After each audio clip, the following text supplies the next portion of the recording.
Racing just is started. We have Sangang Daan.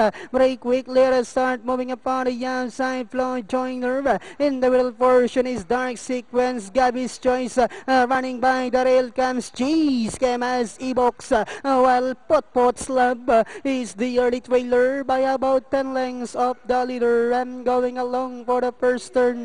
We have Flow Joiner. Cheese came as is down on the inside. Aling further back in third. Comes Sangang Daan, Dark Sequence, E-Box, Gabby's Choice comes next, while Pot Slab is still racing in less half-mile distance. They traveled. We have Cheese, Kemas, Flow Joiner is on the outside. Sangang Daan is racing in third. Gabby's Choice is down in fourth.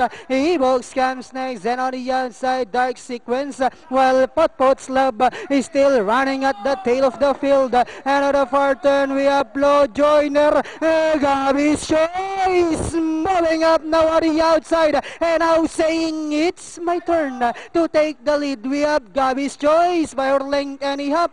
Flow Joiner drives back in second. Pot Slab is on the outside. E-Box is down on the inside. Last 150 meters more to run.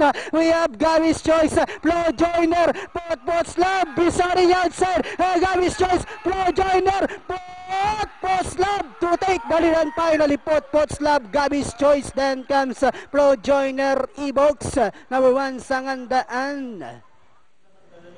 Come from Yes. dead last. Siguro dito bago mag first corner,